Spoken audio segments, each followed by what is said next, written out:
నమస్తే అందరికీ. నాకే తెలియని నా పెళ్ళి పార్ట్ 2 స్టార్ట్ చేద్దామా? అనుకున్నా నువ్వు ఇలాగే చేస్తావని. నువ్వు లేవగానే రవి నిన్ను చూశాడు కానీ నీ పరిస్థితి అర్థం చేసుకుని నీకు ఎదురు పడలేదు. నీ పెళ్లి ఫోటో చూడమ్మా అంటూ సెల్లో ఫోటో చూపించారు. నాకు పెళ్లి కాలేదన్నయ్య, ఇదంతా నాకు తెలీదు. ఎన్నో కలలు కంటూ ఈ ఊరు చేరాను. ఏవేవో కథలు చెప్పకండి అంటూ బయలుదేరాను. సరే ఉండమ్మా, నిన్ను ఒక్కదాన్ని పంపలేను. తోడుగా మా రవి వచ్చి ట్రైన్ ఎక్కిస్తాడు అంటూ రవిని పిలిచాడు. కొంచెం తెల్లారాక వెళ్ళుగాని అని నన్ను ఆపాడు. సరే అని ఆగిపోయాను. తెల్లారాక చీర కట్టుకొని ఎవరికీ కనపడకుండా ఉంటూ చాటుగా కూర్చున్నా. అప్పుడు నన్ను వెతుక్కుంటూ వచ్చాడు రవికృష్ణ. శుభోదయం అంటూ. ఇక శుభోదయం ఏముంది అనేశాను పైకే. అది విన్న రవి, సరే నేను నీ అత్త కొడుకుని, వరుసకి బావ అవుతాను. మాది తూర్పుగోదావరి జిల్లాలో ఒక పల్లెటూరు. ఈ వివరాల వల్ల నీకిబ్బంది ఏం లేదు కదా అంటూ నా వైపు చూశాడు. అవును అన్నట్టు తల ఊపాను. నువ్వు నా వల్ల ఇంత ఇబ్బంది పడతావని అనుకోలేదు.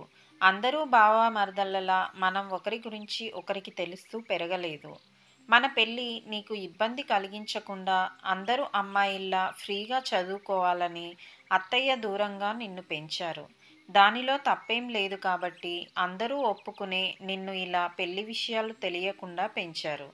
నిజం చెప్పాలంటే నేను నీ గురించి నీలాగే ఫీల్ అవుతూ ఉన్నాను. అందుకని ఇలా దాక్కోవడం ఆపేసి అందరిలో కలిసి తిరుగు. మీ నాన్నగారికి నేను ఆల్రెడీ జరిగింది చెప్పాను. కావాలంటే నువ్వు కూడా ఫోన్ చేసి మాట్లాడు. ఈ పెళ్ళయ్యాక ఒకసారి మా అమ్మని, మా ఊరిని చూసి వెళ్ళొచ్చు. తర్వాత నీ ఇష్టం అంటూ నన్ను చేయి పట్టుకొని లాగాడు బయటికి.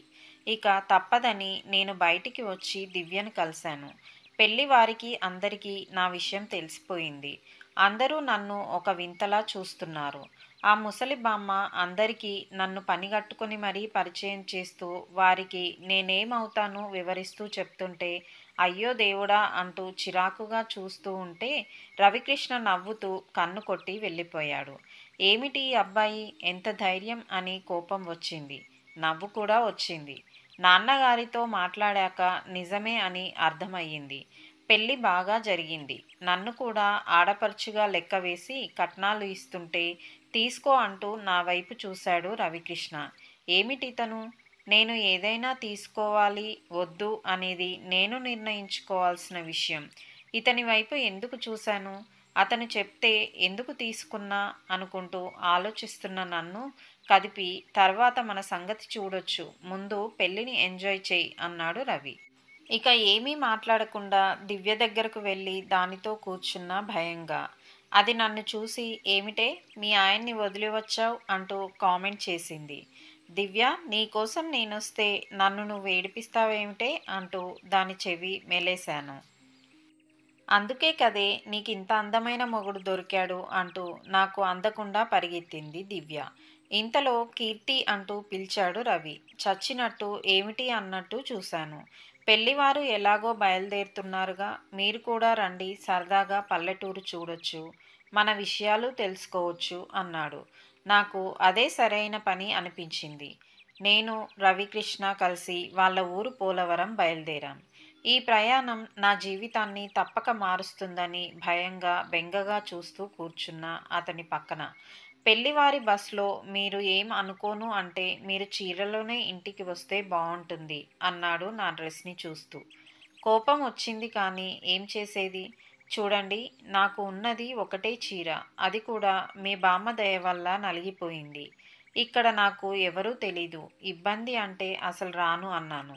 నిజం చెప్పాలంటే నాకు మీ ఊరు రావటం కానీ ఇలా టెన్షన్గా ఉండడం కానీ నచ్చలేదు. ఇవన్నీ నాన్నగారు చూడవలసిన సంగతులు. ఏదో దివ్య కోసం వచ్చాను, దానితో పాటే వెళ్ళిపోతాను అంతే అని చెప్పాను. అంతా విని సరే మీ నాన్నగారు వచ్చేదాకా వీళ్ళ ఇంటిలో ఉండలేవుగా, అందుకే అంటూ ఒక చీర నా చేతిలో పెట్టాడు. ఇది ఎక్కడిదని అడిగాను. నిన్ను ఊరి నుంచి రాగానే గుర్తుపట్టాను. నా అంతట నేనే వచ్చి నేనే నీ హబ్బీ అని చెబితే నువ్వేం చేస్తావు అనే ఆలోచన తెగక ఎలా కలవాలని ప్రయత్నిస్తుంటే బామ్మ దేవతలా అడ్డం పడింది. బామ్మకి కనీసం చీర అయినా పెట్టాలి కదా. ఇంత సాయం చేసినందుకు. నిన్ను అనుసరిస్తూ చూస్తుంటే చీర కట్టించుకోవడానికి నువ్వు ఎంతమందిని అడిగావో చూశాను. చాలా బాగా అర్థమయ్యింది అంటూ అదోలా చూశాడు. నీకు వేరే పని లేదా నన్ను అబ్జర్వ్ చేయడం తప్ప అని అడిగాను. ఏం చేయాలి చెప్పు. ప్రియురాలు కోసం చూసే పని లేకుండా చిన్నప్పుడే పెళ్లి చేసి పడేశారు. నీకేమో ఏమీ గుర్తు కూడా లేదు. నిన్ను ఎలా కనిపెట్టాలి కూడా అర్థం కాలేదు. మావయ్య కూడా ఇక్కడికి రాకపోకలు తగ్గించారు. నీకు అన్నయ్యో తమ్ముడో ఉంటే వాళ్ళ ద్వారా నిన్ను కలిసేందుకు ప్రయత్నం చేసేవాడిని. కనీసం ప్రయత్నించే అవకాశం ఉండేది. నీ ఫేస్బుక్ అకౌంట్ సంపాదించాను. అకౌంట్లో నీ పిక్స్ చూశాను. నీ మెడలో చైన్ నువ్వు ఉంచుకున్నందుకు ఆనందం అనిపించింది. కానీ నీకు ఏదైనా తెలిసే ఛాన్స్ ఉంటుంది అనిపించలేదు. నీ పక్క ఎవరైనా అబ్బాయి ఆ పిక్స్లో ఉంటే ప్రాణాలు పోయేవి. జాబ్ వచ్చేదాకా ఎలాగో ఆగాను. తర్వాత నిన్ను ఎలా కలవాలో అర్థం కాలేదు. ఇంతలో మా వాడి పెళ్ళి కదా అంటూ వస్తే రాగానే చీర పట్టుకొని బామ్మని కట్టమంటూ బతిమాలే నిన్ను చూసి నీ వెనకే తిరగడం మొదలుపెట్టాను అంటూ ఆగాడు. అతను చెప్పే విధానం చూసి నవ్వాగలేదు. ఏ బాయ్ ఫ్రెండ్గానో ఉంటే ఎంత బాగుండేది. కర్మ ఇలా మొగుడయ్యాడు అనిపించింది. సరే మగపెళ్లి వారి ఇంటికి వెళ్ళడానికి బస్ స్టార్ట్ అయ్యింది. ఎంత వద్దనుకున్నా కాళ్ళు చేతులు టెన్షన్కి చల్లబడిపోయాయి. నా పక్కన హాయిగా నిద్రపోయే దివ్యని చూస్తే పీక నొక్కాలి అనిపించింది. మెల్లగా నిద్ర నన్ను ఆవహించింది. తెల్లవారుజామున 4 గంటలకు పోలవరం దిగాము. పల్లెటూరు, గతుకుల రోడ్డు, సెల్ సిగ్నల్ కూడా లేని ప్రాంతం, పేడతో వేసిన కల్లాపు ముగ్గులు, ఇంటి ముందు ఉండే ఆవులు, వీటన్నింటి మధ్య కొత్త దంపతులిద్దరికీ హారతి ఇస్తూ నన్ను రవిని కలిపి మళ్ళీ హారతి ఇచ్చారు. మాటలు రావన్నట్టు తల వంచుకొని నిలబడే ఉండిపోయాను ఆ ఇంటిలో. రవి నన్ను రెడీ అయ్యి చీర కట్టుకొని రమ్మని చెప్పాడు. సరే అని రెడీ అయి వచ్చాను. మా ఇంటికి తీసుకుని వెళ్తున్నా అని చెప్పి ముహూర్త సమయానికి నన్ను ఇంటికి తీసుకుని వెళ్ళాడు. అప్పటికే అన్నీ తెలిసినట్టుగా హారతి పట్టుకొని వచ్చింది నా వయసు అమ్మాయి. బాగున్నావా వదినా అంటూ చిత్రంగా చూస్తూ ఊకొట్టాను. తను మా చెల్లి స్వాతి అని పరిచయం చేశాడు. హాయ్ స్వాతి, నా పేరు కీర్తి అని పరిచయం చేసుకున్నాను. ఇంతలో మా అమ్మ వయసు ఆమె వచ్చింది. నమస్తే అంటూ నమస్కారం చేశాను. రామ్మ లోపలికి, మీ అత్తారింటికి రావడానికి ఇంత టైం పట్టిందా అన్నారు. ఇబ్బందిగా చూశాను. అమ్మ, తనకి ఏం గుర్తులేవు. సరే సరదాగా రమ్మని పిలిచాను. రేపు వెళ్ళిపోతుంది. నువ్వు ఇబ్బంది పెట్టకు అన్నాడు. ఆవిడ నా వైపు, అతని వైపు కోపంగా చూస్తూ నన్ను అడిగింది. కనీసం నీకు పెళ్ళయిందని తెలుసా లేదా అని అడిగారు. తెలియదు అని తల ఊపాను. అయితే మీ అమ్మ కూడా చెప్పలేదా అని అడిగింది. లేదు అని తల అడ్డంగా ఊపాను. నిన్న నాన్నగారితో మాట్లాడానని చెప్పాను. ఆయన త్వరలో వస్తారని చెప్పాను. సరేలే వాడినే రాని, నువ్వు రెస్ట్ తీసుకోమ్మా అని ఒక రూమ్ ఇచ్చారు నాకు, దివ్యకి.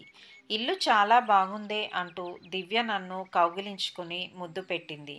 నీకు అంతా ఆటలా ఉందే, నాకు భయం వేస్తుంది అంటూ సోఫాలో కూర్చున్నా. ఇంతలో కీర్తి అంటూ పిలిచారు అత్తయ్య. వస్తున్నా అంటూ వెళ్ళాను. అక్కడ హాల్లో ఒక పెద్దాయన కూర్చుని చూసి ఎవరు అని అడిగారు. నేను భయంగా రవి వెనుక ఉండిపోయాను. వాడి వెనుకలో దూరుతుందే అని అడిగారు. వాడి పెళ్ళాం కదా అందుకని అంటూ నవ్వుతూ చూసింది అత్తయ్య. ఏంటి వింత, నీ కోడలొచ్చిందా ఏమిటి, నాకు తెలియకుండానే అని అడిగారు ఆయన. ఆ, వింత ఏముంది, దానింటికి అదొచ్చింది అంది ఆవిడ. సరే, ఇంతకీ ఒక్కతే వచ్చిందా లేక కూడా మీ తమ్ముడు వచ్చాడా అని అడిగాడు ఆయన. ఫ్రెండ్ పెళ్ళికి వచ్చిందట, మనవాడు చూసి తీసుకొచ్చాడు అంటూ చెప్పింది ఆవిడ. వాడు తీసుకురాకపోతే రాదట అని అడిగాడు ఆయన. దానికి తెలిస్తే కదండి వచ్చేందుకు, పోనిద్దురు, వచ్చిన పిల్లని బెదరగొట్టి నిల్చోబెట్టే మాట్లాడతారా ఏమిటి అంటూ మామయ్యకి నమస్కారం చెయ్యమ్మా అంది ఆవిడ. మా వెనక వచ్చింది బామ్మ. సరే లోపలికి వెళ్ళమ్మా అంటూ నన్ను లోపలికి తీసుకుని వెళ్ళారు. తరువాత ఏం జరిగిందో పార్ట్ 3లో చూద్దాం. ఈ వీడియో నచ్చితే లైక్ చేయండి, మీ ఫ్రెండ్స్ అండ్ రిలేటివ్స్కి షేర్ చేయండి. మొదటిసారి మన ఛానల్ చూస్తున్నట్లయితే సబ్స్క్రైబ్ చేసుకోండి. పక్కనే ఉన్న బెల్ ఐకాన్ని ప్రెస్ చేయండి. Thank you for watching.